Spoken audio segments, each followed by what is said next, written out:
O Velho Testamento não é o único texto antigo a alertar contra a ganância. Por volta de 516 a.C., os ensinamentos de Buda se espalhavam na Índia.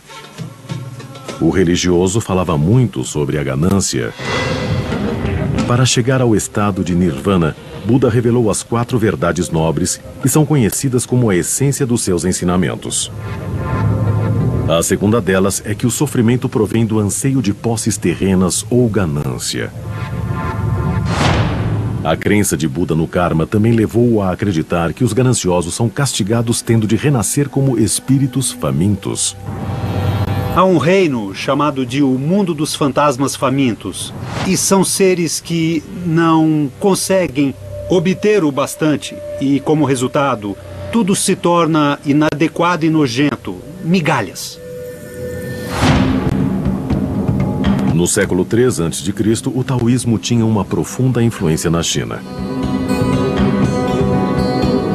O livro central da crença, o Tao Te Ching, atribuído ao filósofo Lao Tzu, denuncia claramente o pecado da ganância. O Tao Te Ching diz que a ganância é a fonte de todo o mal da humanidade. Em 350 a.C., uma civilização mediterrânea contemplava de forma semelhante a natureza da ganância. A Grécia Antiga era fascinada pelo equilíbrio na arquitetura e na vida. A ganância era um excesso a ser evitado.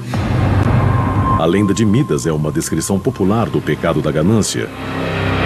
Midas era um rei rico que queria ser ainda mais rico, transformando tudo que ele tocasse em ouro. Mas depois que os deuses atenderam seu desejo, Midas acidentalmente transformou sua comida e até sua filha no precioso metal. E percebeu o erro que cometera. Algumas crianças gregas que ouviram a lenda de Midas cresceram pensando melhor na ganância, inclusive Aristóteles, o filósofo a quem se acredita ter formulado o primeiro código de ética no mundo clássico. Aristóteles acreditava que para poder alcançar uma boa vida, o indivíduo deve encontrar o equilíbrio entre o excesso e a deficiência. Ele encorajava a noção daquilo que chamava de liberalidade, a virtude de dar a todos o tanto que mereçam. Mas toda virtude tem seu oposto. Se você possui uma deficiência na sua habilidade de dar, você é o que Aristóteles chamava de avarento, que quer dizer mesquinho. Aristóteles via ganância em toda parte e escreveu: a ganância da humanidade é insaciável. Em 27 a.C., a glória da Grécia havia sido sobrepujada pelo poder de Roma. Eles eram os senhores de boa parte do mundo. Mas muitos temiam que seu sucesso no mundo havia corrompido suas almas. O escritor romano Horácio criticava a decadência que via ao redor de si com uma lista de 7 vícios: avareza, amor ao elogio e ira, preguiça, os 7 pecados capitais. Por séculos abalaram o comportamento do homem, mas não são temidos universalmente. O pecado da ganância era tolerado e até mesmo comemorado durante os primórdios do Império Romano. Então, por volta do ano 30 d.C., na província da Galileia, um prodigioso professor judeu pregava contra o pecado, com palavras que carregavam uma estranha e poderosa autoridade. Jesus de Nazaré proclamou: afastem-se da ganância, pois a vida de um homem não consiste da abundância de coisas que ele possua. Ele resumiu a ganância quando perguntou: o que lucrará um homem se ele ganhar o mundo inteiro e perder sua própria alma? Jesus tem pouco a dizer sobre o valor do capital acumulado ou de acumular dinheiro. Mas ele tem muito a dizer para os pobres. E ele diz: vocês é que são os abençoados, não os ricos. E isso é claro que é falso. Sabemos que as pessoas de sorte são os ricos, mas não segundo Jesus.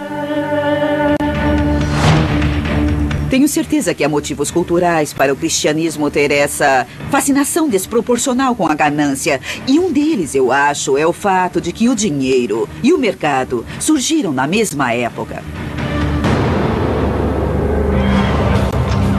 O grande porto do Império Romano de Ostia permitia controlar muito do crescimento explosivo do comércio internacional durante esse período. Carregamentos de comida, vinho, sal, escravos e mais escoava das províncias romanas. Parecia que quanto mais os romanos tinham, mais gananciosos se tornavam. O resultado foram os impostos. Os romanos tinham um jeito interessante de fazer as coisas. Primeiro eles invadiam você e depois te cobravam pela invasão.